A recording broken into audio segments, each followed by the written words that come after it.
I need to thank just a couple of people. I have to thank the amazing Don John, who we all know is amazing.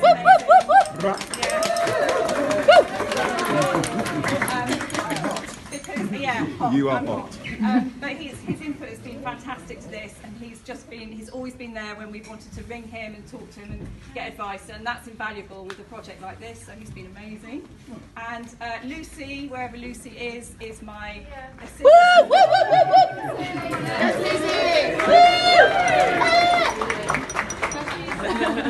She's not been with us a year yet, but I think she's already made her presence felt. She's been the most brilliant input into this gallery, and long may it continue. So thank you, Lucy, for all your amazing input.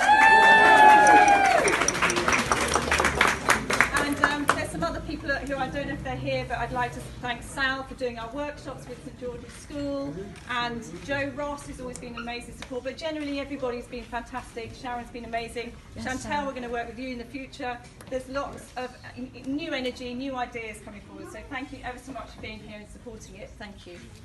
Woo! Thank you. Right, everybody hear me at the back, yeah? Can you hear me at the back? Right, again, thank you. Kate, of course, she's the one who inspired it all. Lucy and all the artists, Carlene de Souza, Harold Ofe, Adi Adesina, Layla Reynolds, for their fine pieces. Right, my name is Don John, as Kate said, and some of you may know I've been involved in the field of race and black history for some years. And much of my work relates to how popularised Western histories of black people has become the narrative that we take very often as a starting point. It is so refreshing to see an ism that looks at the future in a very different way. What is Afrofuturism? Well, I'll give you a number of textbook definitions. A way of imagining possible futures through a black cultural lens. Afrofuturism is a way of encouraging experimentation and reimagine identities and also activate liberation. It redefines culture and notions of blackness for today and the future. It stretches the imagination far beyond the conventions of our time and the horizons of our expectations. The heart of Afrofuturism, as you can see from these pieces, is imagination, your imagination. However, to break it down for me and for you, it is not only a fusion of science, technology, mysticism, and African heritage and culture, but it's also a metaphor for taking us to a place where, as black people, we can achieve beyond what is expected of us. Sometimes, also what we expect of ourselves. All of this can be realized and manifested through literature, music, physical arts, and dance, and other genres, and this exhibition explores some of that. You see, Afrofuturism goes far beyond the parameters of science fiction and compels all of us to re-examine the past, speculate about the future, and contextualize the present. It also helps us to use our imagination as a tool of resilience and reimagine identities that we may have been a little unsure about assuming.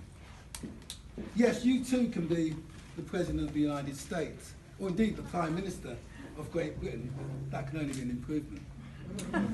Your imagination is a tool of resistance, and that is why this concept of Afrofuturism is so seductive, because it allows us to conceive of futures that are only determined by the flexibility of our minds.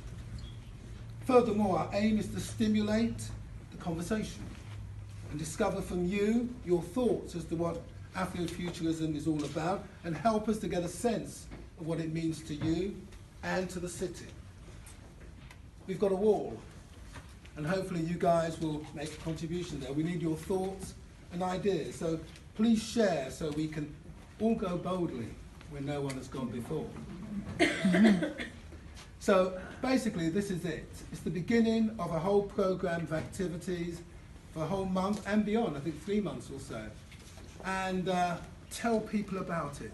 You don't have to be black to get involved in Afrofuturism. You really just have a mind in which you can conceive of something other than what previously you may have been told about.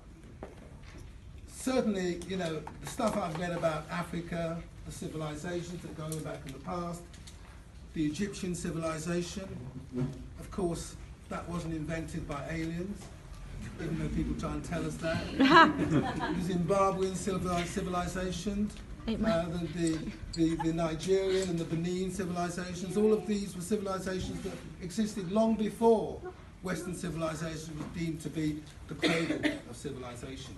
And I guess Afrofuturism allows us to be able to explore some of these possibilities and perhaps reject some of the conventional ways in which history has been taught.